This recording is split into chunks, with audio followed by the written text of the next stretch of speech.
सर्व मालेगावकरांच्या एक गोष्ट मला निदर्शनास आणून द्यायची आहे। एवढ्या गंभीरतेने त्या बालिकेचा जीवनपट जर आपण बघितला, तिच्या जन्मापासून त्याच्या कुटुंबाची गोष्ट, आणि ही घटना होण्याच्या 4 दिवस आधीचा त्या बालिकेचा जर व्हिडिओ, ABCD शिकवताना त्या बालिकेचा हरवलेला फोटो आणि त्यानंतरचा त्या बालिकेचं ते काही दृश्य पाहून आलं, मला वाटतं की आपल्या प्रत्येकाची तळपायाची आग मस्तकाला भिडलेली आहे। आणि म्हणून इतक्या गांभीर्याने माननीय मुख्यमंत्री महोदय, माननीय उपमुख्यमंत्री महोदयांनी, संपूर्ण महाराष्ट्राने या घटनेची दखल घेतली गेलेली असताना मला मालेगावकरांच्या निदर्शनास आणून द्यायचं आहे। काल त्या आरोपीची पोलीस कोठडी संपत असताना आपले वरिष्ठ DYSP बाविस्कर यांनी पोलीस कोठडी न मागता त्या आरोपीसाठी मॅजिस्ट्रेट कस्टडी MC मागण्याचा प्रयत्न त्या ठिकाणी केला। या गोष्टीचा मी जाहीरपणे निषेध करतो, तुमचा धिक्कार करतो। एकीकडे माननीय मुख्यमंत्री महोदय, माननीय उपमुख्यमंत्री महोदय, संपूर्ण महाराष्ट्राची जनता त्या आरोपीला फाशीची शिक्षा झाली पाहिजे म्हणून आपण पाठपुरावा करतो आहोत, आणि दुसरीकडे आपले DYSP त्या आरोपीला पाठीशी घालण्याचं काम करतात। मला वाटतं की डोंगराळे आणि मालेगाव तालुक्याला बदनाम करण्याचं हे कुटील कारस्थान आहे। आणि म्हणून ज्या DYSPने हे कृत्य केलेलं आहे, कारण ही केस जेव्हा कोर्टात चालेल तेवढे पुरावे, पोलिसांचा रिपोर्ट, याच्यावर त्या आरोपीला फाशीची शिक्षा होणार आहे।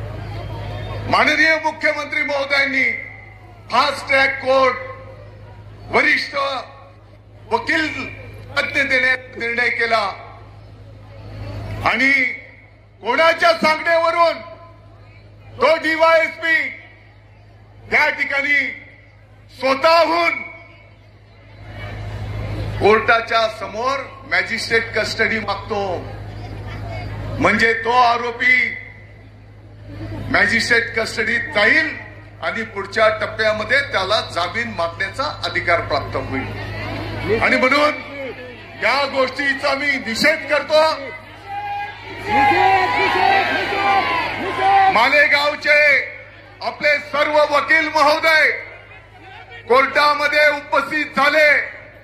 मी स्वतः ऍडिशनल SP संधू साहेबांशी संपर्क केला, त्यांना मी सांगितलं की अशा प्रकारचं चुकीचं काम त्या DYSPच्या माध्यमातून होत आहे, आणि यामुळे आणखी संतापामध्ये संपूर्ण महाराष्ट्रामध्ये लाट त्या ठिकाणी निर्माण होईल। आणि मग तो NCRचा रिपोर्ट त्या ठिकाणी बदलला गेला आणि त्या ठिकाणी पोलीस कोठडी मागितली गेली।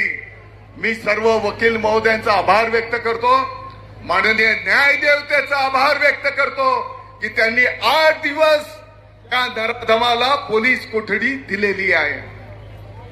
परंतु जर तपासाची सुरुवात जर अशा पद्धतीने होत असेल, जर याला गांभीर्याने घेतलं जात नसेल तर ही गोष्ट योग्य नाही।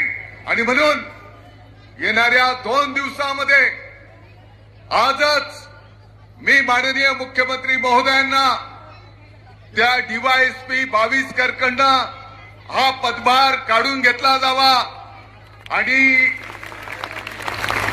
त्याची बदली आपल्या या तालुक्यातून करण्यात यावी, आणि वरिष्ठ IPS अधिकाऱ्याकडे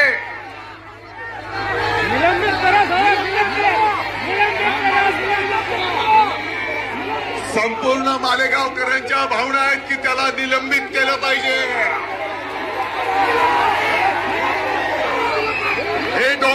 आणि महाराष्ट्र शासनाला बदनाम करण्याचं षडयंत्र आहे आणि म्हणून हे बिलकुल सहन करून घेतलं जाणार नाही.